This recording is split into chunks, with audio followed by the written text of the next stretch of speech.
또 높은 자리에 올라가면 올라갈수록 죄를 지을 수밖에 없어요. 내가 알던 어느 시장님이에요. 시장님. 네, 시장님인데 열심히 우리 천주교 교우죠. 근데 자기는 정말로 돈을 안 받았대요. 정말 하느님 앞에 맹세할 수 있대요. 그런데 자기가 감옥에 10달 갔다 왔대요. 갔다 온 이유가 뭐냐면 추석 때 선물 꾸러미들이 그렇게 많이 들어온대요. 그러면은 선물을 막 다 보낸대요. 그럼 정말 사과 박스 같은 게 들어오면은 그 미처 못 보내고 던지고 가는 사람이 있대요. 그럼 뭐 업무 바쁘다 보면 다음날 뜯어보면 거기 안에 돈이 꽉 들어있대요. 그래갖고 다시 돌려줘도 하루만 그게 그 집에서 잠을 자도 이게 거리가 된다는 거예요. 자기는 전혀 받고 싶지 않은데. 그러니까 높은 자리에 올라가면 올라가서 죄 짓고 싶지 않은데 이게 그래서 여러분들 출세하는 거 그렇게 좋아할 거 없다는 거예요. 높은 자리에 올라가면은요 죄 지을 수 있는 기회가 훨씬 많아요. 많이 가지면 가질수록 죄를 더 많이 짓는. 부자가 하늘나라 들어가는 것보다는 낙타가 바늘구멍 통과하는 것이 훨씬 쉽다고 예수님 말씀하셨잖아요. 많이 가진 사람 많이 내놔야 돼요.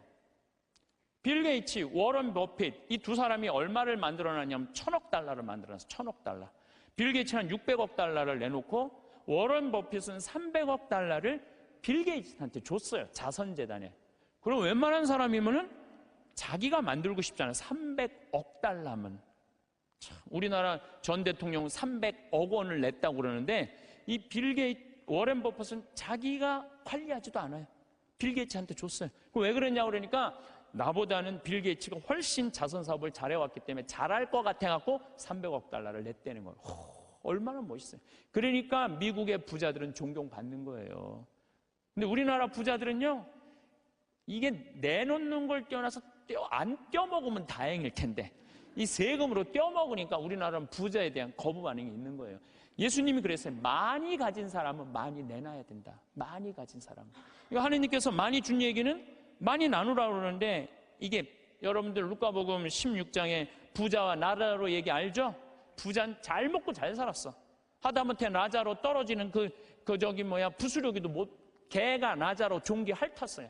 근데 마지막 날에는 나자로는 아브라함 품에서 참 호강을 하고 부자는 뜨거운 불덩이에서 물 한 방울 그것도 못 먹었잖아요. 예수님이 그러잖아요. 살아생전에 너무 고생을 했기 때문에 이 나자로는 호강을 하는 거. 당신은 부자인데 아무것도 나누지 않았고 고생하는 거다. 그러니까 우리가 돈이 많고 출세하면 할수록 뭐에 가까우냐면 죄에 가까운 거예요. 그만큼 뭐가 많아? 책임이 많기 때문에 책임이. 없는 게 속편한 게 있어요. 예수님은 이방인, 죄인들, 창녀들이 먼저 천국 간다는 말이 저는 요즘 조금 이해가 돼요. 버림받고 가난하고 빼곡고 힘없는 사람 천당 갈 확률이 많아요. 근데 여기가 지금 수서성당이란 말이에요. 우리나라에서 제일 잘 사는 동네란 말이야. 약간 위험하지 않을까. 그러니까 여러분들은 어떻게 해야 돼? 더 많이 내놔야죠. 요즘 저는 중국을 이렇게 보면요 걱정돼요. 여러 가지로 걱정돼요. 5살짜리 아이 막 눈알 빼고 막 그렇죠? 50살짜리 얼마 전에도 할아버지도 눈알 막 빼가고 참 이 살아있는 사람들 눈알을 빼가요. 또 애들 1살 2살짜리 유괴해다가 팔아먹는 이게 수두룩하다는 거예요. 그거 팔아먹는 사람이 300명이 넘는다는 거예요. 그거 얼마 전에 잡았잖아요. 그러니까 중국이요 저는 하느님을 믿지 않아서 반성을 하지 않는 나라예요. 쉽게 말하면 회개하지 않는 나라예요. 얼마 전에도 제가 그 중국에서 올린 동영상 유튜브를 봤는데 길 가면서 이렇게 소매치기 할아버지가 잡았어요. 그랬더니 잡았다고 그 할아버지를 길에서 때리는데 한 명도 모르는 척하는 거예요. 한 명도 말리는 사람이 없는 거예요. 이 막대기로 때리는데도. 중국 사람들은 남 일을 관여하지 않는데요. 관여했다가는 더 큰 화를 입어서 양심이 완전히 없는 거죠. 돈만 벌으면 뭐예요? 요즘 중국이 돈 잘 버는데 이게 회개하지 않으면은 회개하지 않는 나라 또 있잖아요. 일본도 똑같은 나라예요. 제가 보기에는. 예. 그래서 우리가 정말로 회개를 하고 살아야 된다. 그러면 우리가 어떻게 죄를 질 수 있느냐? 우리가 자그만 죄들이 커서 큰 죄가 되는데, 그 자그만 죄, 우리가 큰 죄로 가는 첫 번째 뭐냐면 게으름이에요. 게으름. 덴마크 속담에 이런 얘기가 있어요. 젊어서 게으름은 늙어서 도적이 된다고 그래요. 게으른 사람이요, 다 남 욕하고 비난하고 사기치는 거예요, 대부분이. 얼마 전에 우리 동창 신부들 모임이 있었어요. 한참 재미나게 노는데 내 정말 친한 형이 전화를 받더니 그러더라고요. 뭐라고? 죽었다고? 아씨, 왜 죽어? 좀만 기다리지. 아씨, 내가 찾아가려고 그랬는데 왜 죽었어? 장례 미사가 언제야? 그렇게 묻더라고요. 월요일 날 전화를 받았으니까 수요일 날 수원 모전동 성당에서 장례 미사라고. 알아서 딱 끊더라고요. 그래서 내가 너무너무 존경하고 좋아하는 형이길래 형 신부를 형, 경남형 무슨 얘기야? 그랬더니 유일하게 대자가 한 명이 있는데 위암 말기였대요. 4기. 근데 이제 신부인 대부를 이제 보고 싶었던 거. 그 신부님이 대부니까. 그래서 보고 싶다고 연락이 계속 왔대요. 계속 왔는데 내일 가지 이렇게 미루다 보니까 대자 죽은 걸 못 본 거야. 그러니까 그냥 내일로 미루다가 그 소중한 대자 죽는 걸 못 본 거예요. 그게 전화를 끊더라고요. 그래서 내가 그 형한테 그래서 형, 영국의 조지 버나드 쇼라는 사람이 있어. 들어봤지? 조지 버나드 쇼. 그랬더니 들어봤대. 그 사람이 극작가야. 근데 그 사람이 1950년에 죽었는데 그 사람이 몇 살에 죽었냐면 94살에 죽었어. 94살에. 94살에 죽었는데 94살에 죽으면서도 자기 묘비명에 뭐라고 써놨느냐면은 우물쭈물하다 내 이럴 줄 알았다. 이렇게 써놓고 죽었어. 94살에 죽으면서도 우물쭈물하다 내 이럴 줄 알았다. 이러고 죽었어. 무슨 얘기냐면 우리가 내일 하지 하다가요, 소중한 일을 못하는 경우가 많아요. 이 게으른 사람들이요, 내일 할게 그러다가요, 아무 일도 못하고 죽는 경우가 많아요. 어떤 게으른 처녀가 있었어요. 이 처녀는 아무것도 하기 싫은 거야. 머리도 안 감고 세수도 안 하고 이빨도 안 닦고 그냥 감기를 그냥 코에다 맨날 달고 사는 거예요. 밥도 자기 손으로 안 해먹고, 자도 그냥 이불 속에 들어갔다가 그대로 터널 만들어 놓고 그대로 나오는 그런 여자예요. 근데 나머지는 아무것도 내 손으로 안 하는데 꼭 하나 자기가 해야 되는 일이 있어요. 똥은 자기가 싸야 돼요. 똥은 자기가 싸야 돼요. 똥은. 그 똥도 그냥 며칠 그냥 미루다가 그냥 도저히 배가 아파갖고 어쩔 수 없을 때 이제 옛날에 그냥 그 화장실 뒷간에 이제 똥누로 가는 거죠.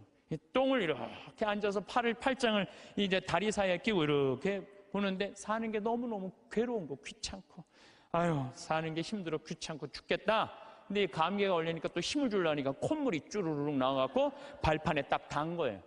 발판에 딱 닿는데 웬만한 여자 같으면 손을 꺼내갖고 이걸 훔칠 텐데 여기 무릎 이거 쪼그린 데서 팔 빼는 게 귀찮은 거야. 이렇게 쳐다보고 있는데 구데기가 한 마리 지나가다가 웬 흰 기둥이 있단 말이야. 이게 뭔가 하고 구데기가 타고 올라오기 시작했어요. 막 타고 올라오는 거야. 막 타고 올라오는데 구데기까지 날 귀찮게 하네. 그리고 막 코끝에 보일랑 말랑 할 때까지 온 거야. 이제 코끝에까지 막 와갖고 귀찮아 죽겠네. 이제 손을 빼갖고 내가 훔쳐야 되겠다. 그런데 갑자기 바깥에서 노크 소리가 땅땅 들린 거예요. 그랬더니 이 여자 너무 깜짝 놀라고 어떻게 했냐면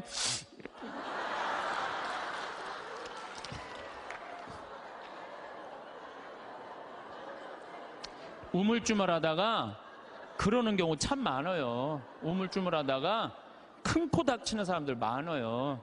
여러분들 이런 분들도 많아요. 성당 나가. 나중에 나갈게. 내가 좀 더 늙으면 나갈게. 그러다가 성당 나가서 회개도 안 하고 정말 하느님 만나지도 않고 그러다가 갑자기 죽는 경우 많아요. 막 게으른 처녀나 내일 가지 그러다가 그 중간에 그냥 시모님한테 병자성사도 못 받고 죽는 사람이나 뭐 달라요? 달릴 게 뭐 있어요? 우리 생태마을에는 이제 그 여름에 환경 피정을 해요. 전국에서 70개 성당이 와요. 그럼 애들이 한 3,000명 정도 와요. 그럼 2월 달에 예약이 끝나요. 그럼 어떤 성당은 2월 달부터 계속 답사 와요. 답사 오고 프로그램 확인하고 선생님, 신부님, 수녀님들이 다 와갖고 궁금한 거 있으면 다 물어봐. 그런 성당들은요 와서 프로그램 잘하고 가요. 근데 어떤 성당은 다 답사도 안 오고 전화도 안 하고 프로그램 문의도 전혀 안 해. 6월달, 7월달 하기 전에 6월달에 오리엔테이션을 해요. 전국에 있는 성당에 다 오라고 그래갖고 하루. 그래서 프로그램 다 답사식. 그것도 안 와. 아무 준비도 안 하고 딱 왔다가 내가 이럴 줄 알았으면 여기 안 왔다고. 그리고 그냥 2박 3일 동안 싸우고 가는 성당들도 있어요. 보면은. 인생에 있어서 준비가 안 돼 있는 사람들은 항상 싸워요. 항상. 보면은 우리 생태마을에도 우리 직원들 이렇게 보면은 야, 여기 고추밭에 대 좀 한 100평 좀 전부 다 걷어놔. 저녁에 와보면 안 걷어놨어. 왜 안 걷어놨어? 뭐 태풍이 온다고 그랬다. 뭐 누가 일을 시켰다. 계속 핑계를 대요. 그럼 내가 잘라요. 게으른 사람은 어떻게 했어요? 자르면 또 우린 대개 서울 경기도에서 이제 다 취직을 해갖고 하잖아요. 집에 가갖고는 또 뭐라고 그러냐면 그 생태마을 망해야 된다고 그런 데는 막. 예. 꼭 게으른 사람들이 남 핑계를 많이 대요. 마태복음 24장 45절에 보면 충실한 종과 불충실한 종 얘기가 나와요. 주인이 자기 종에게 집안 식솔들에게 제때 양식을 내줬는데 그렇게 하는 슬기로운 종이 있는가 하면은 주인이 늦게 오려니 하고 술 먹고 때리고 이래갖고 주인이 갑자기 어느 날 와서 당황한다 이거죠. 그러니까 여러분들 우리가 인생을 살 때는 항상 부지런해야 돼요. 그러니까 여러분들 앞으로 5년 후에 내가 뭘 할 거다, 10년 후에 뭘 할 거다, 20년 후에 뭘 할 거다, 30년 후에 뭘 할 거다, 이거 계획 서 있어야 돼요? 안 서 있어야 돼요? 서 있어야 돼요. 그런데 그냥 아무 계획 없는 분들, 여기 지금 50에 은퇴해갖고 나는 아무 계획이 없다. 그러면은 50에 은퇴하면은 죽어요, 안 죽어요? 그 죽으면 너도 편안하고 나도 편안하고 대한민국 다 편안한데 안 죽어요. 50이 넘어서 100살까지 안 죽는 거. 50년 동안 아무 계획이 없는 사람들은 게으르게 살 수밖에 없어요. 여러분들, 우리나라가 지금 100살 이상이 몇 명이냐면 13,400명이에요. 100살 이상이. 근데 더 놀라운 건 뭔지 아세요? 3년 전에 내가 100살 이상 넘은 사람들 조사를 했을 때 몇 명이냐면 2,400명이었어요. 2,400명. 3년 사이에 10,000명이 늘은 거, 10,000명이. 안 죽고 10,000명이 그대로 3년 사이에 10,000명이 늘은 거예요. 지금 90살에서부터 100살까지는 몇 명이냐면 13만 4천 명이에요. 13만 4천 명. 그런데 80살에서부터 90살까지는 몇 명이냐면 97만 명이에요. 97만 명. 근데 70살부터 80살까지 몇 명이? 270만 명, 273명. 그래서 65세 이상이 몇 명이? 613만 명, 613만. 근데 이분들이 안 죽고 그대로 가는 거야, 이제. 안 죽고 그대로 가는데 계획이 있어요, 없어요? 계획이 없는 거예요. 이거 큰일이에요. 저는 제가 신학교 때 무슨 세미나를 했느냐 하면은 30년 전 얘기예요. 신학교 때 무슨 세미나를 했느냐면은 앞으로 주 5일째가 되면은 사람들 성당 안 간다. 토요일 날, 일요일 날 놀러 나가지 성당 안 간다. 그리고 한두 번 놀러 나가다 보면은 특히 천주교는 고해성 사봐야 되고 귀찮으니까 냉담길로 들어선다. 프랑스 예를 들었어요. 프랑스는 신자가 95%인데 미사 참여는 8%밖에 안 돼요. 90%가 성당 안 나가는 거야. 우리 한국 천주교도 그 꼴이 올 거다. 그런 세미나를 했었어요.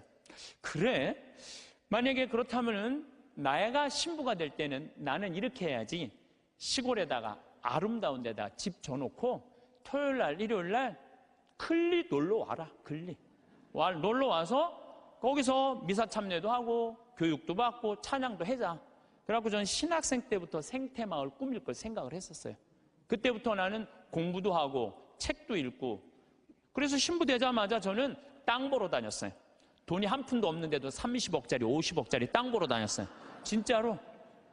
근데 한 15년 전에 교구에서 평창에 땅 있으니까 쓰라고 저한테 허락을 했어요. 그래서 저는 15년 전부터 생태마을을 꾸민 거예요. 쫙 꾸몄죠. 이제 지금 거의 이제 제가 이제 신부된 지 20년이 넘었는데 우리 생태마을을 20년 동안 꾸며놓으니까요. 너무 행복한 거예요. 막 봄에는 마로니에, 뭐 자기나무, 그다음에 벚나무, 뭐 별꽃이 다 피는 거예요. 참 아름다워요. 요즘 가을엔 또 단풍이 그냥 기가 막혀요. 그러니까 여러분들 한번 생각을 해봐요. 여러분들 한 5평짜리 내가 정원을 꾸며놨을 때 그 정원이 이쁘면 행복해, 안 행복해요? 근데 내 정원은 15,000평이야. 15,000평. 15,000평이니까 나는 그걸 보고 있으면요 너무 행복한 거예요. 나는 하느님께서 우주를 나는 15,000평을 만드는데 하느님은 우주를 창조했잖아요. 우주를 창조하고 뭐라 그랬어요? 보시니 참 좋았다. 첫날도 보시니 참 좋았다. 둘째 날도 보시니 참 좋았다. 셋째 날도 보시니 참 좋았다. 여섯째 날 마지막 인간 만들어 놓고 보시니 참, 나는 그 느낌 아니까. 예. 이게 내가 이제 이 평창 생태마을을 꾸며놓으니까 교우들도 많이 오고, 그랬더니 이제 주교님께서 저를 부르시더니 수원 교구에 15만 평이 있다는 거예요. 여주에. 거기를 생태마을로 꾸미라는 거예요. 그래서 요즘 제가 그 생태마을 꾸미느냐고 진짜 바빠요. 그러니까 그냥 하루가요 금쪽 같아요. 15,000평 꾸미는데 15년 걸렸는데 15만 평 꾸미려면 몇 년이 걸릴 것 같아요. 이제 경험도 있고 나름대로 이제 역량도 생겼으니까 거기 한 10년 정도는 충분히 꾸밀 것 같아요. 그러니까 저는 60살 때까지 할 일이 줄을 서서 기다리고 있는 거예요. 그러니까 게으를 시간이 없는 거예요. 게으를 시간이. 근데 이번 3월 달에 아프리카 잠비아를 갔는데 80만 평의 농토를 수녀님들이 갖고 있더라고요. 근데 2만 평밖에 안 한 거. 2만 평밖에. 그래서 수녀님 왜 이 넓은 농토를 다 풀밭으로 그냥 황무지로 놔두고 왜 2만 평밖에 농사를 못 짓느냐? 그랬더니 신부님 기계가 아무것도 없는데 손으로 한 사람이 최대한 농사 지을 수 있는 게 1,000평이에요. 1,000평. 거기 한 20명 되는데 20명이 다 줘봐 2만 평밖에 못 하는 거. 기계 살 돈이 없다는 거예요. 그래서 내가 수녀님한테 약속을 했어요. 수녀님, 내가 한국에 가갖고 포크레인, 트랙터, 경운기 다 사서 보내줄 테니까 걱정하지 말아라. 내가 내년에는 이 80만 평 완전히 농장으로 만들어주겠다. 그렇게 약속을 그냥 하고 왔어요, 제가. 그냥 하고 왔는데, 아니, 여기 딱 한국에 와갖고 제가 강의 때 몇 번 얘기했어요. 좀 도와줬으면 좋겠다. 한 2억 정도면 될 것 같으니까 여러분들 도와줬으면 좋겠다.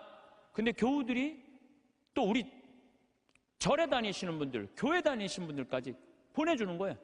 근데 3억이 들어왔어. 난 2억이면 되는데 굳이 3억까지 들어와. 3억. 그런데 막상 포크레인을 사고 트랙터를 사고 경운기를 사고 이래 보니까 딱 3억이 드는 거예요. 그러니까 하느님 계산하고 내 계산하고는 달랐던 거예요.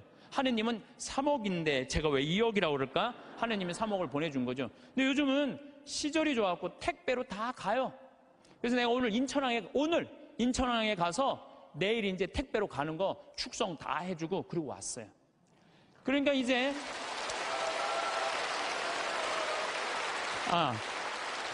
이거는 제가 박수를 받아야 될 게 아니고 정말로 함께 해줬던 그 많은 분들 1,000만 원씩 봉헌해 주신 분들이 받을 박수예요. 저는 아무것도 한 게 없어요.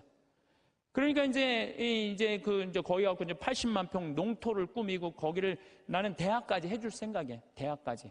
그 대학까지 만들어 주려고 생각을 해보니까 또 한 10년은 내가 그러니까 난 70살 때까지 일이 기다리고 있는 거예요. 70살 때까지 우리 신부들이 70에 은퇴하거든요. 근데 은퇴하기 전까지는 나는 일이 기다리고 있는 거예요. 게으르지 않을 수 있는 거죠.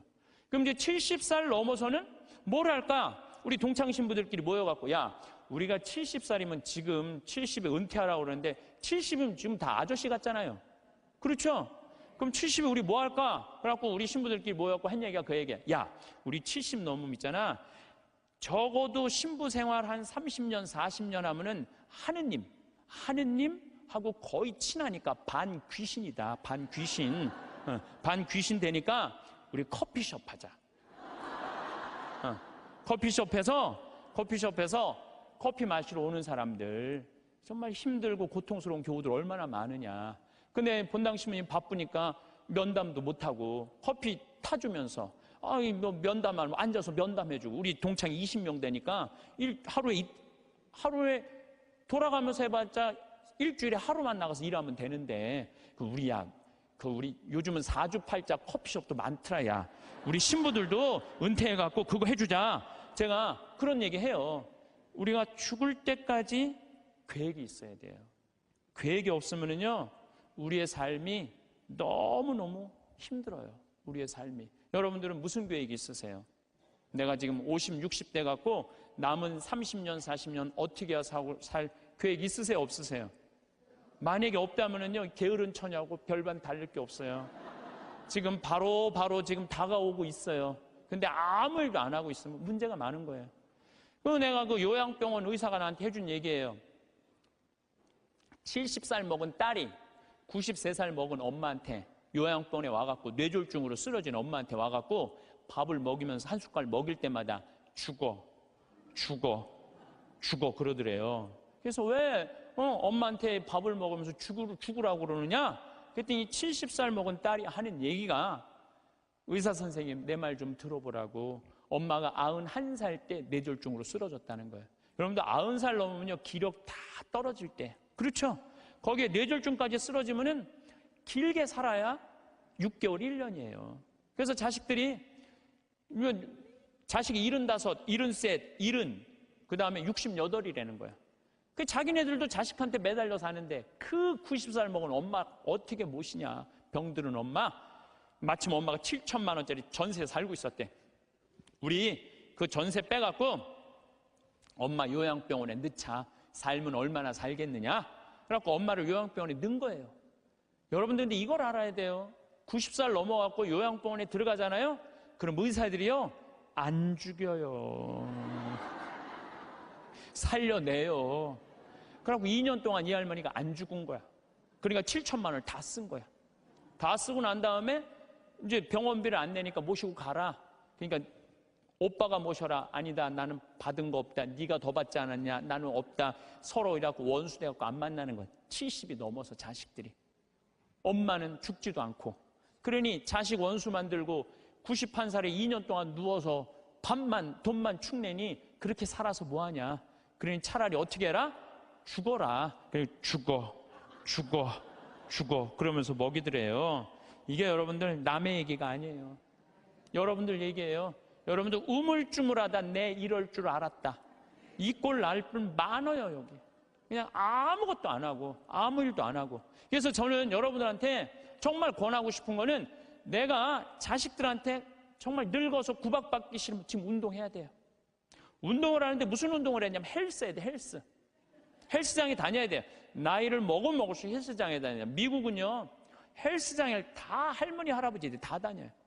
그래갖고 돌아가실 때 6개월 이상 고생하면서 돌아가는 분들이 거의 없대요. 95%가 6개월 이내에 거의 다 돌아가신대요. 근데 우리나라는 치매 걸린 할머니, 할아버지가 거의 58만 명이에요.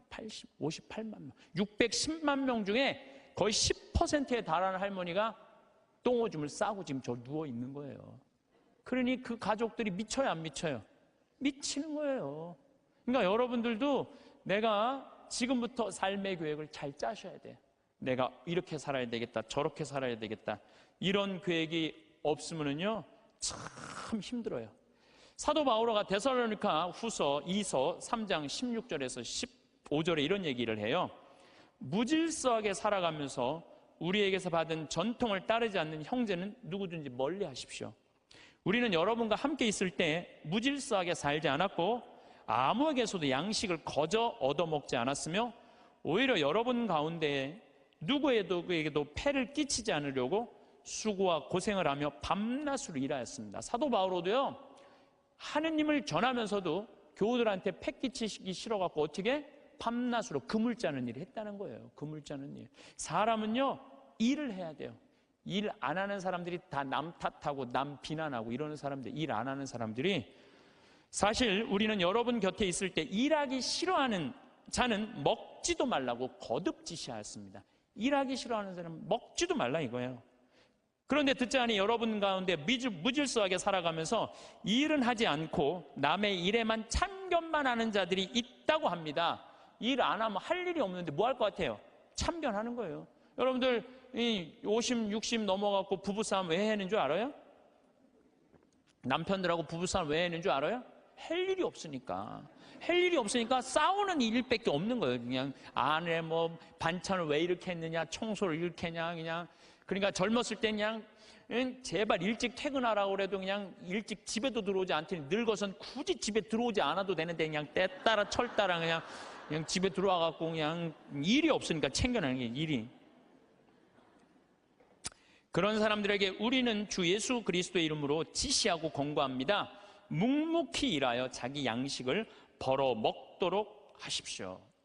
오늘도 내일도 아무 계획이 없거나 일이 없으면 사는 게 지겨워요. 일이 없으면 지겨워요. 우리는 저는 어렸을 때 시골에서 농사 졌어요. 옛날에는요, 다 일해야지 먹고 살았어요. 전 7살 때 벼를 뱄어요.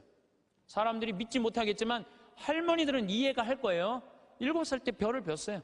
벼를 베고 아버지가 꼭 이 뒤에다가 꼭 볕단을 한 단씩 져줬어요. 그럼 그걸 지고 집에까지 갔었어야 돼. 그 지고 가면 목이 얼마나 따가운지 몰라요. 그래갖고 지금도 기억이 안 되니까 논두렁에 내가 이렇게 그게 무거우니까 기대고 한 얘기가 있어. 아유, 사는 게 이렇게 힘드네. 이렇게.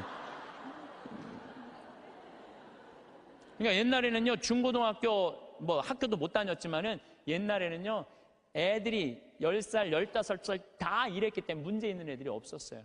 근데 요즘은요, 아버지만 일해도 다 먹고 살아. 나머지는 일을 안 해도 돼. 근데 학생은 뭐가 전문이에요? 뭐가 일이에요? 학생한테는 공부가 일이죠. 그런데 여러분들 이걸 알아야 돼요. 대한민국 이 병을 고쳐야 돼요. 애들이요, 중학교 1학년 때까지는 따라가요, 공부를. 근데 중학교 2학년만 되면 못 따라가요. 갑자기 함수, 이원 1차 연립 방정식 이런 게 막 미지수 이런 게 막 나와요. 그러니까 애들이 이해를 못하는 거예요. 중학교 2학년만 되면은. 영어도 막 관계 대명사, 관계 부사. 내가 2학년 교과 과정을 다 이거 강의 안에 뽑아봤어. 나도 모르는 게 많더라고. 나도 모르는 게. 그러니까 중학교 2학년 애들은요, 몸은 크지 이해는 안 되지. 엄마는 공부하라고 그러지. 학교 가면은 수업 시간에 알아듣는 건 하나도 없지. 신경질이 나요, 안 나요? 그러니까 이 중학교 2학년 애들이 무서운 거예요. 그래서 무서운 거. 얘네들이 얼마 전에도 중학교 2학년 애가 선생님한테 욕을 하고 그냥 신경질 하는데 창문을 깨갖고 그냥 여기 붕대를 감고 왔더라고. 중학교 2학년이요, 무시무시해요. 얼마 전에 미국에서도 중학교 2학년 애 총 쏴서 선생님 죽였잖아요. 북한이 왜 전쟁을 못 일으켜요? 중학교 2학년 애들이 무서워서 전쟁을 못 일으켜요. 얘네들이 무슨 일을 할 줄 몰라갖고. 여러분 혹시 자녀들 중에 중학교 2학년, 걔네들 무서워요. 중학교 2학년 애들. 요즘은 그 운전면허인데도 초보 운전 이거 안 써붙인대잖아요. 차 뒤에다가 중2 타고 있으면 이것만 써붙이면 그냥 아무도 안 건드려. 그러니까 중학교 2학년 때부터 어떤 일이 벌어지느냐면은 중학교 2학년, 3학년, 고등학교 1, 3학년 5년 동안 이해 안 되는 상태에서 5년을 학교를 다니는 거예요. 그러니까 이때부터 뭘 하느냐면 게임을 하는 거예요. 이때부터 게임을 하는 거예요. 그건 이해가 되니까. 게임은 이해가 되잖아요. 몇 번만 하고. 그리고 시험은 한 번 못 보면 그걸로 끝나지만 게임은 한 번 실패해도 다음에 다시 기회 줘요, 안 줘요? 머리만 살면 계속 기회를 주잖아요. 그러니까 애들이 게임에 미치는 거예요. 그러니까 5년 동안 게임을 하면은요, 정상적인 애들이 거의 없어요.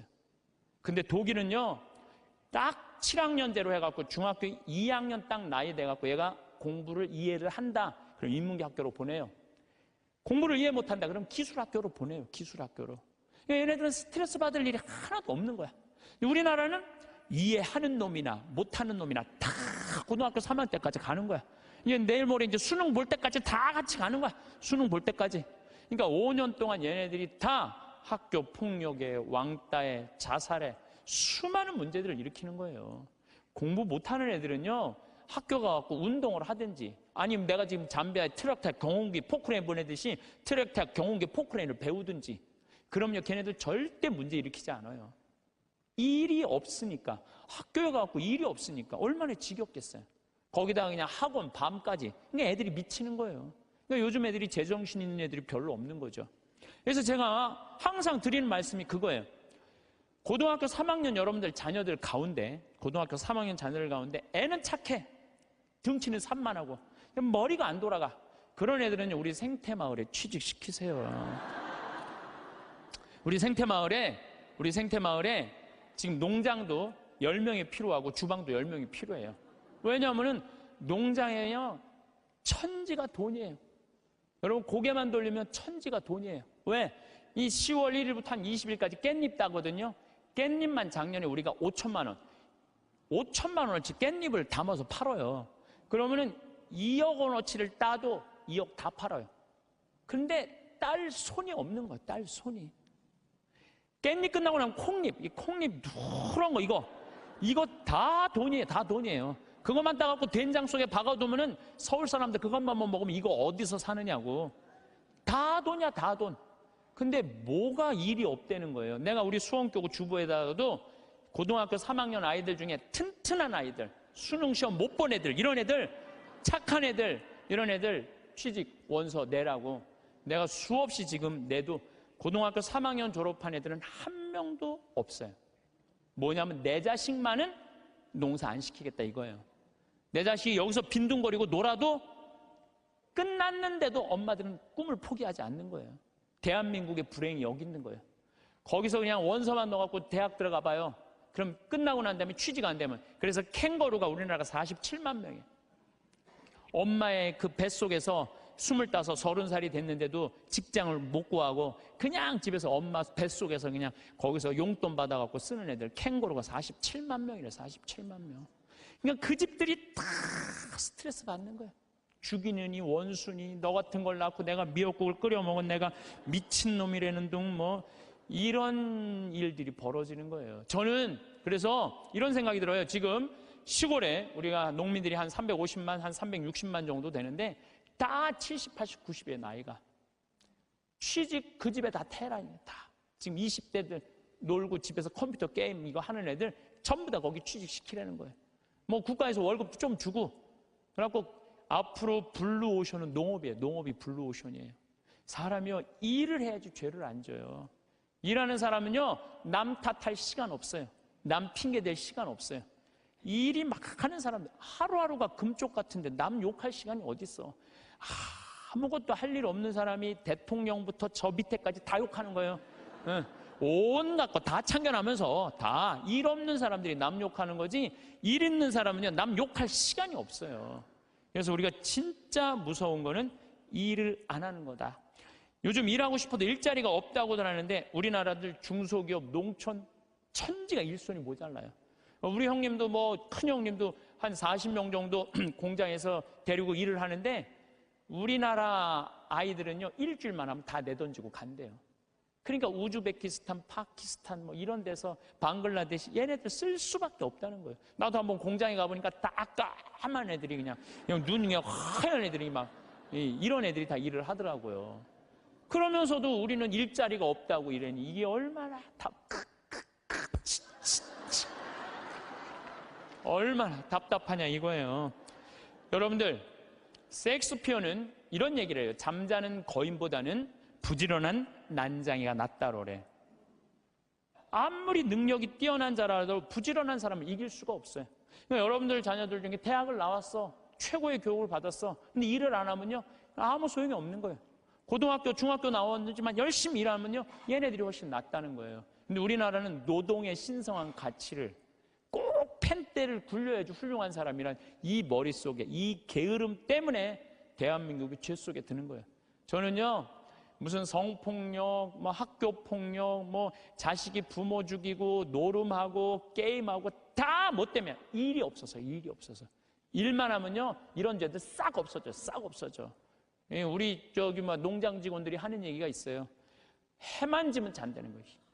아무 생각 없이 사는 거야. 아무 생각 없이 해만 지면 그냥 밭에 나가서 그냥 일하고 그냥 해만 지면 자고 다음날 일어나고 또 해만 지면 자고 해만 지고 자. 얼마나 좋아요. 근데 아침부터 아무 할 일이 없어. 힘은 흘러 넘치는데 어떻게 했어요? 죄질 수밖에 없는 거죠. 그래서 작은 죄들이 모여서 큰 죄가 되는 거예요. 그래서 첫 번째 우리가 경계해야 되는 건 게으름이에요. 게으름. 여러분들도 레지오를 하든지 연령회를 하든지 호스피스 봉사라든지 헬스라든지 수영장을 다니든지 등산을 다니든지 일을 해야 된다는 거예요. 두 번째 우리가 죄로 가는 길은 뭐냐 하면은 시기심이야. 이거는 다음 주에 하도록 하겠습니다. 네. 성부와 성자와 성령의 이름으로 아멘. 영광이 성부와 성자와 성령께 성부와 성자와 성령의 이름으로 아멘. 네, 감사합니다.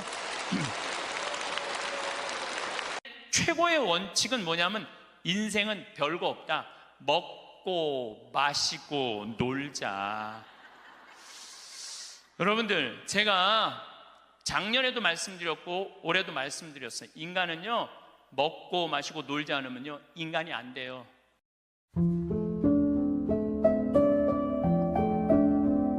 구질구질하면은 남이 나를 좋아할 것 같아요, 안 좋아할 것 같아요? 네, 그래서 저는 이렇게 강의 올 때, 오늘 같은 경우 뭐 1,500명도 넘는 이것도 명동 대성당에 강의할 때 꼭 올라오기 전에 거울을 봐요. 머리는 잘 정리됐는지. 그리고 제일 중요한 거는 바지에 자꾸는 올라갔는지. 네, 이거 제일 중요하게 여겨요. 만약에 내가 바지에 자꾸가 내려가잖아요? 그럼 여러분들은 눈은 여기 와 있고 생각은 딴 데가 있는 거예요. 딴 데. 저 신부님 저거 바지에 자꾸 내려갔는데, 내가 아무리 좋은 얘기를 해도 여러분들 귀에 들어가지 않아요. 무슨 얘기냐면, 남 앞에 나설 때 나 자신을 점검하는 일은 참으로 중요한 일이에요. 여러분들도 오늘 나오실 때 거울 한번 보셨어요, 안 보셨어요? 명동 성당에 오는 건데. 그렇죠? 제가 한 2년 전에 어느 천주교가 아닌 일반 기관에 강의를 갔어요. 근데 거기는 저를 초청하고 싶어서 2년 동안 섭외를 하다가 내가 2년 만에 시간이 돼서 그 기관에 갔어요. 갔는데 딱 나를 맞이하는 분을 보면서 정말로 나를 정말로 애타게 기다렸구나, 한눈에 알아보겠더라고요. 왜 한눈에 딱 알아봤느냐 하면은 얼굴에 화장을 어마어마하게 했어. 얼굴에 이 마스카라를 얼마나 말아 올렸는지 눈이 막 뒤집어지려고 그래. 네, 눈이 볼에 얼마나 예쁜 색깔을 칠했는지. 근데 이분이 루즈도 굉장히 짙게 발랐어요. 루즈도. 그런데 루즈를 굉장히 두껍게 발랐는데 바빴는지 루즈가 입술에서 선에서 벗어나갖고 살짝 올라왔어. 2시간이었는데 1시 반에 거기 가서 커피를 30분 동안 마시는데 30분 동안 무슨 얘기를 했는지 하나도 기억이 안 나요. 뭐만 기억에 남냐면 이것만 기억에 남네요. 이것만. 루즈 올라간 것만 기억에 나는 거예요. 2년이 지난 지금도 그분을 생각하면 아무 생각이 안 나. 뭐만 생각나냐면 이것만 생각이 나. 이것만. 그분이 굉장히 그날은 그 지역 기관장들 초청 강의 날이었어요.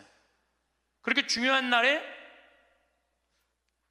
나설 때 화장을 하고 난 다음에 거울을 한 번만 점검을 했다면 나한테 이 느낌을 주지 않았을 텐데. 근데 더 슬픈 건 뭐였느냐 하면 그 사무실에 직원이 8명이 있었어요.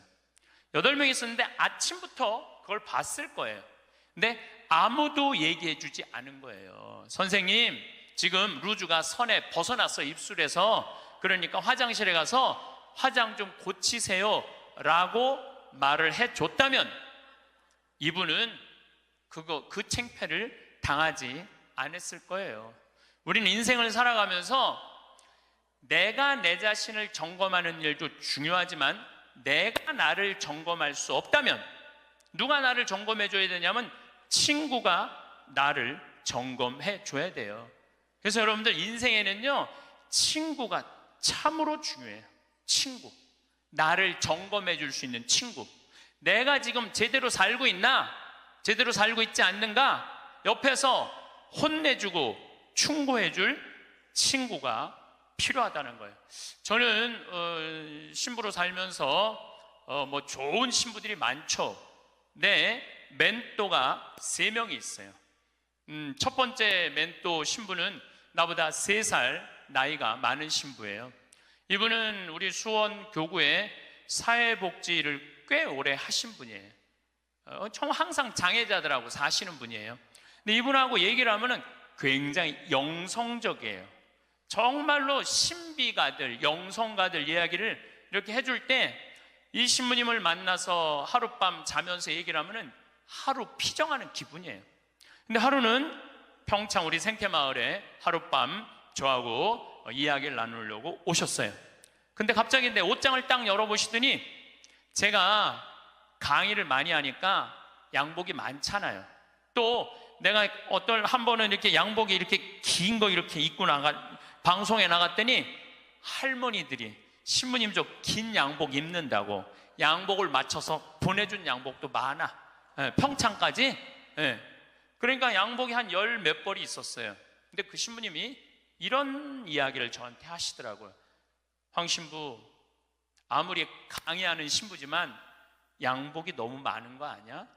예수님은 한 벌만 입고 다니라고 그랬는데, 근데 실질적으로 그분은 양복이 두 벌밖에 없으세요. 내가 그때 얼마나 창피했는지 몰랐어요. 얼마나 내 자신이 부끄러웠는지 몰라요. 그래서 그 양복 다 정리해갖고 여기 주고 저기 주고 양복을 줄였어요. 그러니까 무슨 얘기냐면은 나를 혼내줄 수 있는 신부가 중요한 거예요. 한 2주 전에 저한테 무슨 일이 있었느냐면 어떤 자매님이, 평창이 굉장히 춥거든요. 기본적으로 영하 10도에서 15도가 내려가요. 산속이니까. 그러니까 신부님 추우니까 이거 옷 하나 신부님 거 샀다고 밤에. 근데 딱 입었는데 옷이 따뜻하게 느낌이 좋더라고요. 근데 신부님 뭐 택인지 그거 띄시면 안 된다고, 혹시 수리받을 일이 있으면 그게 필요하니까 신부님도 휙 버리지 마시라고. 그래서 이제 집에 와갖고 그걸 띄고 딱 가격표를 딱 봤는데 165만 원짜리야. 어쩐지 좋더라고. 그런데 그걸 보고 누구 생각이 났느냐면 우리 베드로 신부 생각이 났어요. 베드로 신부가, 장애자들하고 사는 신부가 내가 이 옷을 입고 다니면 뭐라고 그럴까? 분명히 너 제정신이냐 혼냈을 거예요. 또 내가 이렇게 우리 교우들 뭐 여러분들을 무시하는 게 아니라 여러분들 뭐 입어봐야 2, 30만 원짜리 옷 입고 있잖아요. 근데 내가 160만 원짜리 잠바 입고 다니면서 행복을 얘기할 수 있는 자격이 있을까? 그래서 다음날 그 옷을 그분한테 돌려줬어요. 내가 고민을 어마어마하게 했어요. 근데 돌려주면서 이런 말을 했어요. 내 영혼을 죽이려면은 이런 옷을 자꾸 갖다 줘라. 근데 정말로 나를 사랑한다면 나는 10만 원, 20만 원짜리면 족하다. 왜 그렇게 비싼 옷을 나한테 선물을 하느냐. 근데 아마 나에게 그 베드로 신부가 없었으면 눈 감고 입고 다녔을지도 몰라요. 나를 혼내줄 수 있는 신부, 그게 멘토라는 거예요. 두 번째 신부는 굉장히 철학적인 신부예요. 이 신부님은 나보다 4살인가 나는 사실은 나이 많은 거 별로 안 따져요. 뭐 120년 동안 살면서 뭐 3살, 4살 그거 따져. 네가 형이냐 내가 동생이냐. 근데 4살 정도 많은 형인데 이 형은 굉장히 철학적인 신부님이에요. 굉장히 철학적인 신부예요. 그래서 이렇게 대화를 해보면은 하룻밤을 이렇게 지내면서 대화를 하면은 너무너무 철학적으로 나한테 도움을 많이 줘요. 내 멘토 신부죠. 또 한 신부는 나보다 7살 많은 형인데 이 신부님은 아무 생각이 없는 신부예요. 아무 생각이 없는 신부예요. 근데 이 신부님은 아침부터 저녁까지 같이 있어도 지겹지 않아요. 아침부터 저녁까지 같이 있으면 너무 재밌어요. 그리고 이 신부님은 내가 이렇게 밥을 먹고 이렇게 있다 보면 이게 김이 묻어요. 이 신부님은요 떼어줘요. 여기 있는 김 떼어줘요. 여러분들도 본당 신부님하고 이렇게 자매님들하고 밥 먹는데 먹다 김 딱 묻잖아요. 근데 그거 떼어주기 쉽지 않아요. 또 본당 신부님 앞에 김 묻은지도 모르고 하하하하 거리고 그냥 막 웃어도 끝까지 안 떼어줘요. 근데 그분은 내 입술에 김이 묻으면 떼어줘요. 얼마 전에는 이렇게 코를 풀었는데 내가 코딱지가 이렇게 묻었나 봐. 코딱지가 묻었는데 진짜로 황 신부 코딱지 묻었네. 그리고 떼어주더라고요. 그 형님은 나한테, 한 형은 영성적인 멘토, 한 형은 철학적인 멘토, 한 형은 그냥 삶의 멘토예요. 이 신부님이 아무 생각이 없다고 그래서 아무 생각 없이 사신 신부님 아니에요. 새벽 4시에 일어나고 성서 쓰시고 5시만 되면은 할머니들, 미사 일찍 오는 할머니들 마중한다고 묵주기도 1시간 동안 성당 마당에서 하는 신부님이에요. 사랑이 굉장히 많은 신부님이죠. 그 외에도 우리 동기 중에 선비 같은 신부님도 있고, 또 요즘 세월호 그냥 매일 하는 우리 베드로 부건이 신부님도 있고, 정말 내 주위에 좋은 신부들이 많아요. 여러분들은 인생을 사는데 멘토가 몇 명이나 있어요? 때로는 한 명도 없는 경우 많아요. 내 삶의 문제를 이야기 나눌 수 있는, 허심탄회하게 나눠놓고 이야기할 수 있는 사람이 한 명이 없을 수 있어요. 만약에 여러분들이 한 명도 없다면 여러분들은 실패한 인생을 살 수밖에 없다는 거예요. 그래서 여러분들 오늘 이후부터 멘토를 적어도 3명은 정하세요. 난 오늘부터 황창현 신부님을 내 멘토로 삼을 거야. 그건 안 돼요. 왜 안 되냐 하면 멘토는 내 삶에서 내 삶을, 내 밥그릇, 숟가락이 몇 개 있는지 아는 사람이 멘토가 돼야지 멘토가 될 수 있어요. 또 언제든지 만날 수 있는 사람. 그래서 여러분들 주위에 잘 사는 사람들이 있어요. 분명히 괜찮은 사람들이 있어요. 그 사람한테 찾아가고 나 당신 내 멘토로 삼고 싶다, 나를 좀 도와줘라. 그러면은요, 그렇게 얘기하면 사람은요 책임감을 느끼고 존재의식을 가진대요. 그래서 도와준대요. 그러니까 오늘부터 여러분들 적어도 3명은 찾아가세요. 그래서 나를 고쳐줄 수 있는 사람, 나를 혼내줄 수 있는 사람을 꼭 만드셔야지 인생을 실패하지 않아요. 친구를 잘못 두면요 인생을 망가뜨릴 수 있어요. 최순실 같은 친구를 두면요 인생 망가지는 거예요. 인생만 망가지는 게 아니라 나라도 말아먹을 수 있어요. 나라도 말아먹을 수 있어. 그래서 리카싱이라는 분은 중국의 최대의 갑부예요. 이분이 어떤 친구를 사귀지 말아라, 우리 이건희 회장님은 재산이 13조인데 이 리카싱은 재산이 30조야. 어마어마한 부자예요. 1년에 3천억씩 장학금을 내놓는 분이에요. 자기는 항상 이코노미 타고 다니면서. 대단한 분이죠. 근데 이분이 6불합 7불교라고 그래. 어떤 사람이랑 동업하지 말아라. 첫 번째, 개인적인 욕심이 너무 강한 사람과 동업하지 마라. 딸, 정유라, 그 이상한 고등학교, 이상한 대학교, 비정상적으로 개인적인 욕심이 너무 강했던 사람이죠. 사명감이 없는 사람과 동업하지 마라. 사명감이 없는 사람. 여러분들, 만약에 내 친구가 대통령이야, 그럼 나는 목에 칼이 들어와도 이 5천만을 생각하라고 난 얘기할 것 같아. 그런 사명감 가질 것 같아. 내 친구가 대통령이라면은 내 개인적인 대통령의 힘을 빌려갖고 내 개인적인 욕심 안 채우고. 3번째, 인간미가 없는 사람과 동업하지 마라. 부정적인 사람과 동업하지 마라. 인생에 원칙이 없는 사람과 동업하지 마라. 우리가 인생을 살면서는 원칙이 꼭 필요해요. 저는 어떤 원칙이 있느냐면 1 더하기 1은 2다. 이게 내 인생의 원칙 중에 하나예요. 무슨 얘기냐면 1억 드리고 1억 은행에 대출 받아갖고 2억짜리 아파트 사면 2억이야. 근데 우리는 무슨 생각해? 1억 내 돈 갖고 1억 대출 받아갖고 2억짜리 아파트 사면 10억 되길 바라잖아요. 그때부터 불행한 거예요. 그래서 나는 1 더하기 1은 10이 아니라 1 더하기 1은 2야. 욕심 부리지 말라는 거예요. 그리고 내 인생의 원칙 중에 하나는 그 달에 번 돈은 그 달에 다 써라. 이게 내 원칙이에요. 그 달에 번 건 그 달에 다 써라. 예. 특히 신부는 쌓여 있으면은 딴 생각하게 돼 있어요. 그래서 그 달에 번 건 그 달에 다 써라. 그럼 내 최고의 원칙은 뭐냐면 인생은 별거 없다. 먹고 마시고 놀자. 여러분들, 제가 작년에도 말씀드렸고 올해도 말씀드렸어요. 인간은요 먹고 마시고 놀지 않으면요 인간이 안 돼요.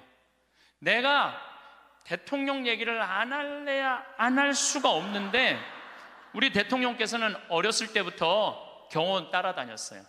그리고 은둔 생활하고 그리고 국회의원 되고 대통령 됐어요. 평범한 사람들이랑 먹고 마시고 놀 시간이 없었어요. 사람은요, 평범한 사람들이랑 먹고 마시고 웃고, 우리 예수님처럼 먹보요 술꾼으로 어려운 사람들 속에서 살아야지 사람이 되는 거예요. 그걸 못하면은요, 많은 부분을 잃어버릴 수 있어요. 그리고 감사할 줄 모르는 사람과 동업하지 마라. 그리고 7. 불교. 불효하는 놈과 사귀지 마라. 사람에게 각박하게 구는 사람과 사귀지 마라. 시시콜콜 따지는 사람과 사귀지 마라. 받기만 하고 주지 않는 사람과는 사귀지 마라. 이게 내 원칙 중에 하나예요. 받기만 하고 주지 않는 사람과는 사귀지 마라. 저는 참 많이 받아요. 정말 많이 받는 사람 중에 하나예요. 작년에 할머니가 나한테 100억 기증했는데 올해 100억을 더 기증해갖고 200억을 내가 받았잖아요. 그리고 내가 잠비아 돕는다고 1000만 원씩 도와달라고 그랬는데 그렇게 100명도 넘게 저를 도와줬어요. 정말 그 명단을 쭉 보니까 나한테 정말 많은 분들이 1000만 원씩 보내줬더라고요. 이번에 내가 가을에 내 배추 심고 고추 심고 무 심어갖고 김장해갖고 농약 하나도 안 친 거 그래갖고 다 보내줬어. 그분들 싹 다 보내줬어. 싹 다 보내줬는데 내가 그랬잖아요. 받기만 하고 주지 않는 사람하고는 사귀지 말라고. 근데 나는 정말 고마워서 보내준 거야. 그런데 놀랍게도 신부님, 우리가 이런 거 바라고 신부님한테 봉헌한 거 아니에요. 이거 받고 그냥 있을 수가 없어요. 그래갖고 또 돈을 그분들 중에 보내준 게 2천만 원이 또 넘어. 신기하죠. 나는 정말로 좋은 마음으로 맛있는 김장 보내주고 싶어서 보내줬는데 그게 또 고맙고 감사한가 봐. 인생은 그렇게 즐거운 거죠. 아부를 잘하는 사람과는 사귀지 마라. 권력자 앞에 원칙 없이 구는 자와 사귀지 마라. 동정심이 없는 사람과는 사귀지 마라. 그러니까 우리가 여러분들 친구를 잘 사귀어야 돼. 친구를 잘못 사귀면은 인생을 망가뜨릴 수밖에 없어요. 나는 과연 내가 내 모습을 볼 수 없다면 내 모습을 볼 수 있는 사람, 나는 누구를 지금 선정하고 살아가고 있는가? 누구를 내 멘토로 정하고 살아가고 있는가? 깊이 반성해야 돼. 나도 내 인생에 3명 멘토가 있고 여러분들도 3명의 멘토가 있는데 우리 대통령도 그런 사람들, 학식이 깊고 공부 많이 한 사람들의 얘기를 들었다면 오늘 같은 사단이 나지 않았을 거예요. 여러분들 솔로몬 임금님이, 하느님이 내가 너한테 영화를 주랴 명예를 주랴 돈을 주랴, 그러니까 솔로몬이 뭘 달라고 그래요? 아니에요. 지혜가 아니라 원문을 보면 듣는 마음이에요. 지도자는요, 듣는 마음이 있어야 돼요. 누구한테? 우리들 이 말하는 그 정말로 전문가들 이야기를 듣는 마음을 가지고 있으면 제대로 된 지도자가. 근데 누구한테 들어야 돼? 제대로 된 사람한테 들어야죠. 이런 친구 여러분들 꼭 가지셔야 돼. 그러면은 여러분들 인생을 실패하지 않을 수 있습니다. 저는 요즘 우리나라 이 사회가 복잡하죠. 사드 문제 때문에 중국, 우리나라 지금 다 경제 차단하고 있어요. 지난주에 제가 제주도 피정을 갔다 왔는데 서귀포로 갈 때 택시를 탔는데 지금 중국 사람들 거의 안 들어온대요. 중국 사람들. 왜냐하면 세무조사 들어간대. 땅 산 거 지금 그 사람들 투자 못 한대요. 왜 그러냐면 세무조사 다 들어가서. 그래갖고 너무너무 힘들어. 지금 대통령 내려와라 올라가라 이거 문제할 게 아니에요. 지금 경제가 얼마나 어려운지 몰라요. 지금 며칠 전에는 시화공단에 있는 본당에 강의를 갔어요. 근데 그 본당 신부가 그러는 거예요. IMF 때보다도 공장이 더 많이 나온다는 거야. IMF 때보다 공장 팔겠다고. 그러니까 지금 나라 경제는요 심각한 거예요.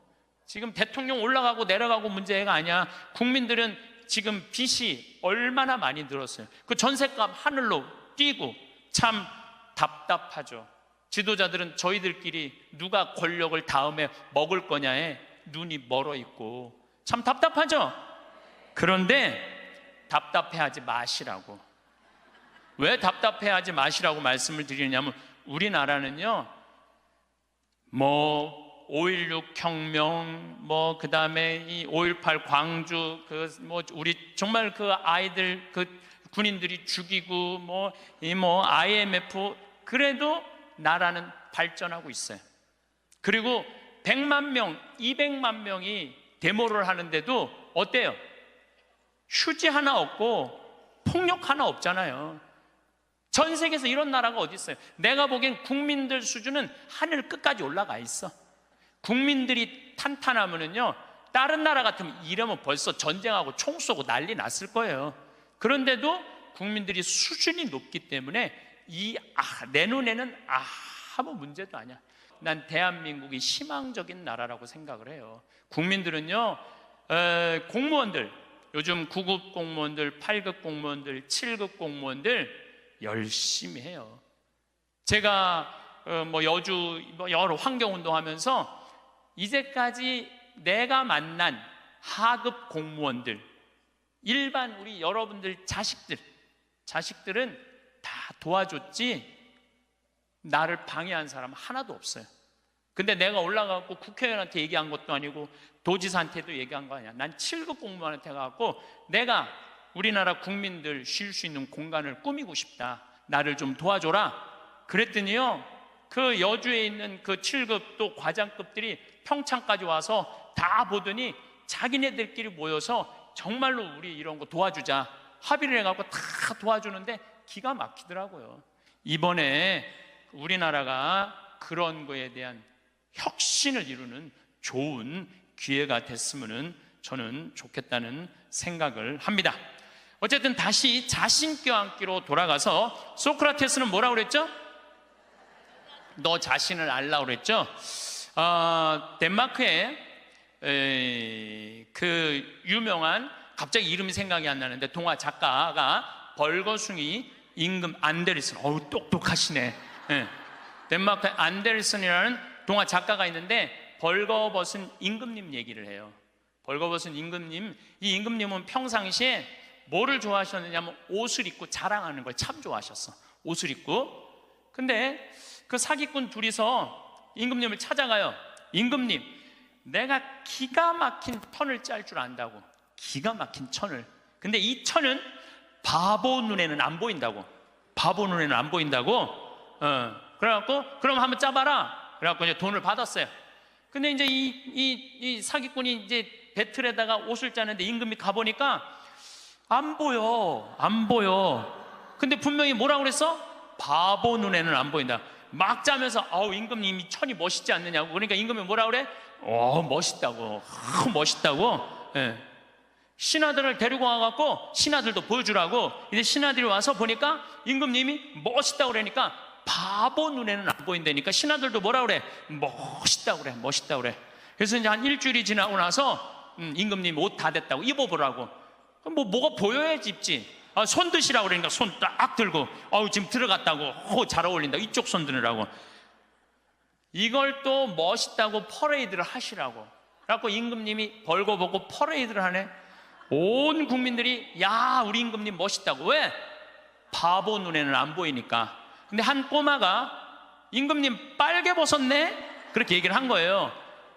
그러면은 자기도 빨개 벗은 거 알아. 신하들도 빨개 벗은 거 알아. 그런데 놀라운 거는 그 퍼레이드를 멈춰야 되는데, 여러분들 거기까지만 들었죠? 그 다음 얘기가 기가 막혀요. 끝까지 빨개 벗고 퍼레이드를 했다는 거예요. 누구 말을 무시한 거야? 그 꼬마 말을 무시한 거예요. 우리는요, 내가 지금 대통령 얘기하는 거 아니에요, 여러분들. 대통령 얘기하는 게 아니라 내 자신이 빨개 벗고 있는데 나 자신이 누군지 모르고 살아가는 사람들 너무 많아요. 나 자신이 누군지 모르는 사람, 자신의 단점이 뭔지 모르고, 자기의 추한 모습이 뭔지 모르고 살아가는 사람 많아요. 반대로 뒤집어서 어떤 것도 있느냐 하면, 뒤집어서 어떤 게 있느냐 하면은 내 안에 들어있는 보물을 발견하지 못하고 살아가는 사람도 많아요. 여러분들 안에는 보물이 꽉 차 있어요. 여러분들 안에는.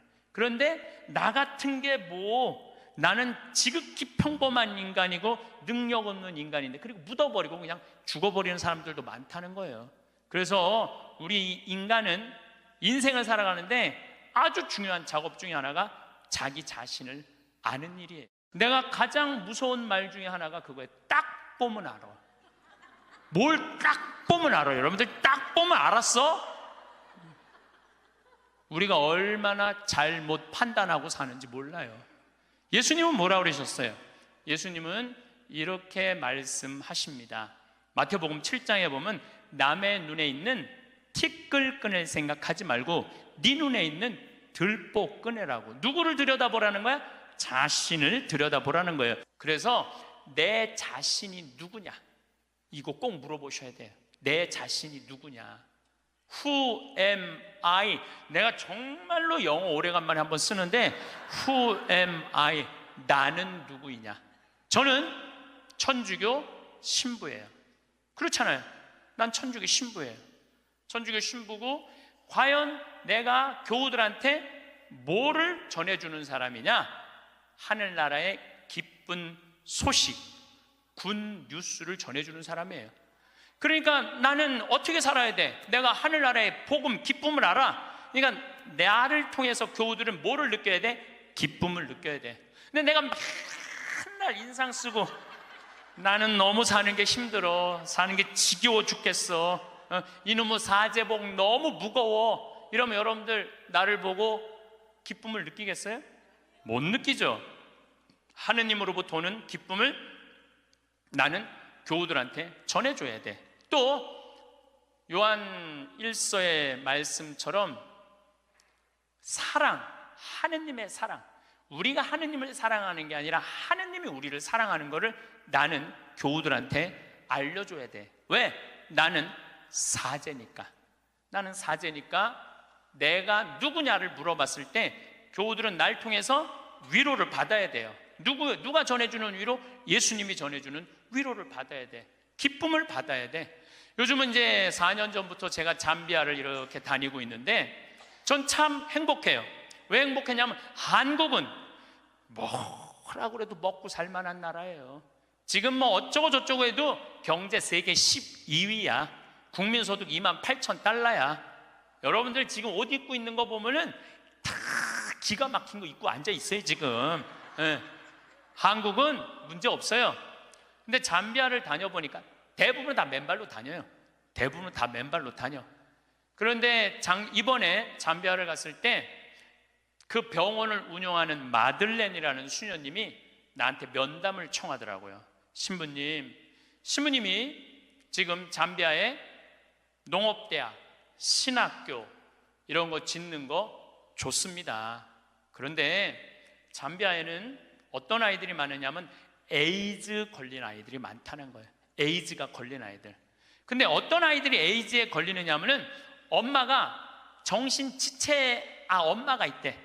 정신지체아 엄마가 있으면 동네에서 이놈도 건드리고 저놈도 건드리는 거야. 이놈도 건드리고 저놈도 건드리니까 그러니까 이놈도 건드리고 저놈도 건드리니까 에이즈가 걸리는 거죠. 에이즈가 걸려서 애가 생기면은 얘도 대부분이 에이즈에 걸려서 나온다는 거예요. 근데 정신이 좀 모자라는 엄마니까 아무도 안 돌본다는 거예요. 그러면 이 여자도 버림받고 아이도 버림받아갖고 가장 기본적인 생활도 못하는 아이들이 참 많다는 거예요. 수녀님이 눈물을 흘리면서 신부님, 우리들 에이즈 어린아이들 집 줘주면 안 되겠느냐고, 30명 정도 되는 아이들 머무를 수 있는 집을 줘달라는 거예요. 근데 제가 한 대 머리를 맞았어요. 왜냐하면 나는 어마어마한 큰 도시의 큰 대학 건물을 생각했지 에이즈 아이들 집을 줘준다는 생각은 하나도 안 했어요. 저는 혼자서 정말로 예수님한테 죄송했어요.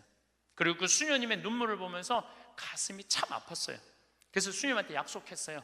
내가 주겠다고. 내가 또 마음이 약해요. 그래갖고 이 담도 다 치고 이제 이 바닥 공구리도 다 치고 이제 올라가기 시작을 했어요. 그 사진이 오는데 기분이 너무너무 좋더라고요. 그러니까 내가 누구냐라는 질문을 하기 시작하니까 내가 어떻게 살아야 되는 답이 나오는 거야. 내가 누구냐.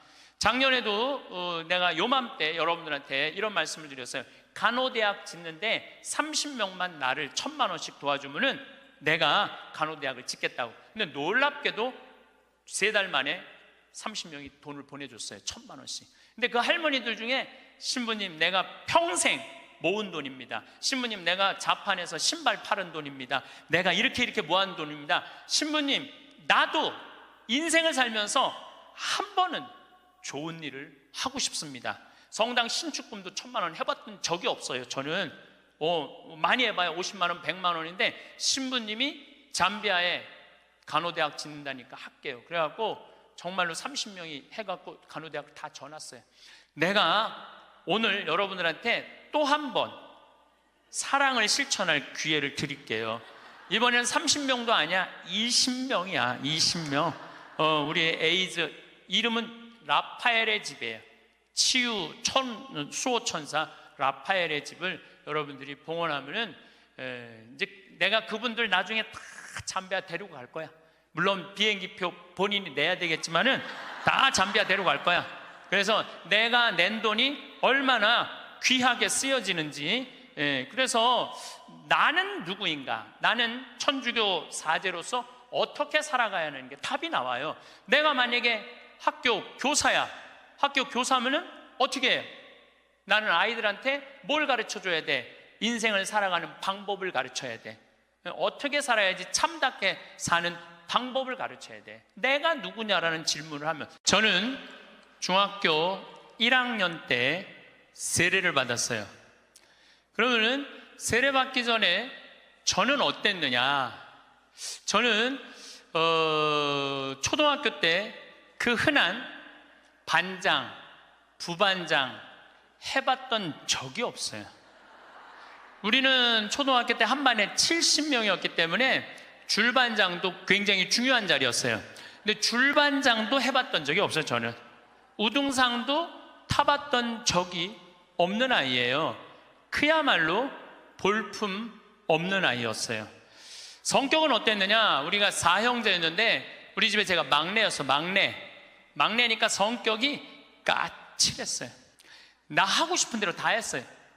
그 형들도 누나도 다 봐주고, 아버지 어머니 좀 달랐지만은 내가 그 밥 먹다가 신경질이 나면은 숟가락 밥그릇 던지는 건 예사도 아니었어요. 그냥 던졌어. 그냥 그렇게 아주 까칠했어요 제가. 그런데 중학교 1학년 때 세례를 받으면서 나는 내 인생에 어마어마한 거울을 만난 거예요. 어떤 거울을 만났느냐면 예수 그리스도라는 거울을 만난 거예요. 예수 그리스도라는 거울을 비춰보니까 내가 남에 대한 배려도 할 줄 모르고 사랑도 할 줄 모르고 이해심도 없고 이기적이고 지랄 맞고 아주 볼품이 없는 인간이었어요. 그러면서 자꾸 나 자신을 들여다보기 시작했어요. 정말로 부끄럽더라고요. 더욱이 예수님은 그 어린 나이에 중학교 1학년 때 예수님이 십자가에 못 박혀 나를 위해서 돌아가셨다는 게 얼마나 나한테 감동적이었는지 몰라요. 감동적이지 않아요, 여러분들?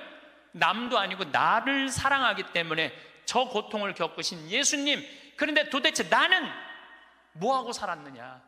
나 하고 싶은 대로 신경질 부리는 대로 다 부리고 집안 식구한테 땡깡 필 거 다 피고 남 함부로 판단하고 정말로 나 자신이 볼품이 없더라고요. I come from Korea. 내가 꼭 얘기를 해요.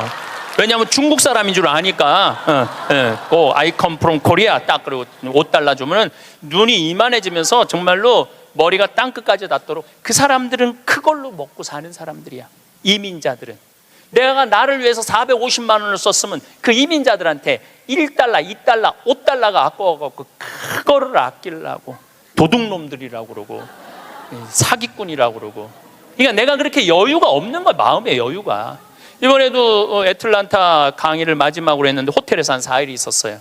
4일 있었는데 마지막 날은 거기다 내가 $10 딱 놓고 썼어요. 편지. 그 사람 이민자야.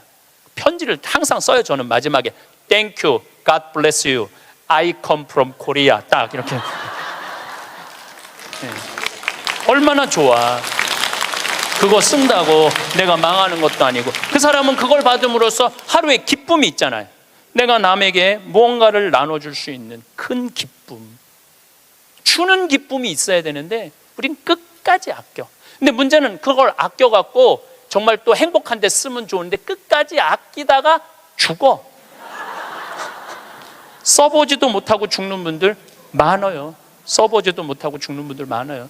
그러니까 이제 마지막에 죽을 때 뭐라고 그러냐면은 나는 억울해서 못 죽는다고. 나 한번 호강해 보려고 그랬는데 억울해서 못 죽는다고. 호강은 언제 하면 돼? 지금 하면 돼요.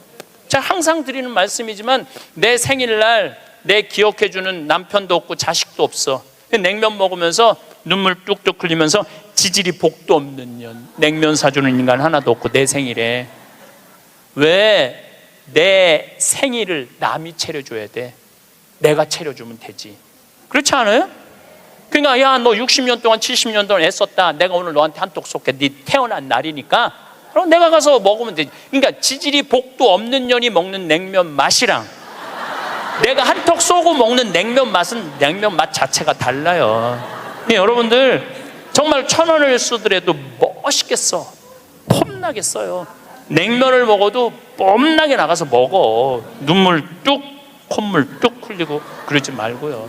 행복은요 큰 데 있는 게 아니에요. 대통령 되고 무슨 장관 되고 국회의원 되는다고 그 사람들 안 행복해요. 그 사람들 소리 지르는 거 봐요. 그 사람들이 행복하겠어요? 네, 안 행복해요. 부러워할 거 하나 없어요. 이번에 9월 29일부터 10월 10일까지 황금 연휴에 황금 연휴 발칸반도를 갔다 왔어요. 체코, 오스트리아, 슬로베니아, 그 다음에 크로아티아, 그 다음에 잠깐 보스니아 이렇게 들렀다 왔어요.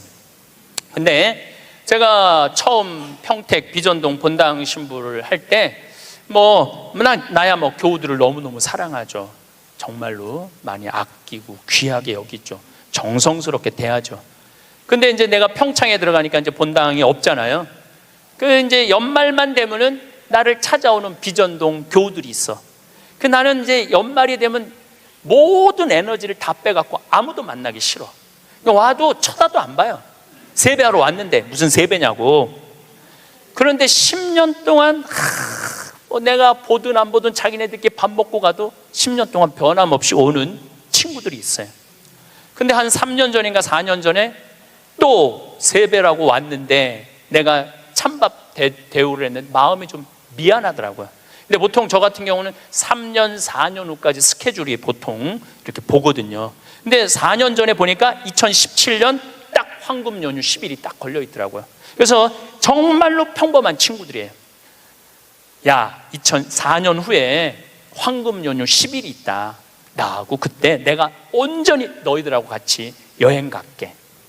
그랬더니 이 친구들 한 30명이 한 달에 20만 원씩 3년 동안 개를 모았어.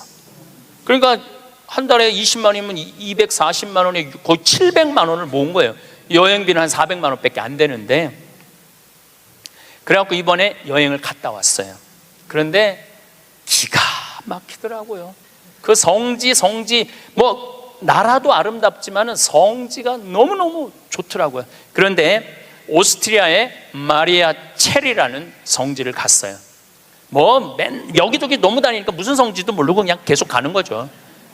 근데 오후 3시 미사를 이제 경당에서 봉헌하기로 했는데 대성당에 딱 갔는데 대성당은 안 빌려줘요. 우리도 여기 지금 왜 여기 모였는지 알아? 명동 대성당 안 빌려줘서 여기 와 있는 거예요. 대성당은 잘 안 빌려줘요. 그리고 특히 우리같이 조그만 소규모의 순례객은 아예 안 빌려줘. 그것도 동양 사람들은 이게 커뮤니케이션이 안 되니까 더 안 빌려주죠. 근데 딱 성당을 이제 성모님을 이제 경배 드리려고 들어갔는데 크로아티아 사람이야. 여긴 오스트리아 성지인데 전통 복장을 입고 왔는데 브라스 밴드를 데리고 온 거야. 브라스 밴드를 데리고 와갖고 영성체후 묵상을 하는데 무슨 사연인지 모르는데 그냥 우는 거야. 신부도 울고, 그 해설자도 울고, 솔로한 사람도 울고, 밴드들도 울고, 교우들도 울고. 근데 그 음악을 연주하는 너무 아름답더라고요. 근데 제가 2년 전에 이스라엘 성주순례를 갔는데 한 200명하고 갔는데 그 중에 천주교 신자 아닌 자매가 하나 왔었어요. 근데 이 성주순례를 하면서 이게 살아있는 예수님을 느낀 거야. 그리고 거기 또 다 가톨릭 성지잖아요.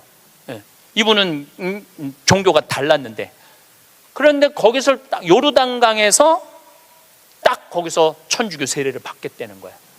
그래서 요르단 강물을 퍼서 그 자리에서 세례를 줬어요.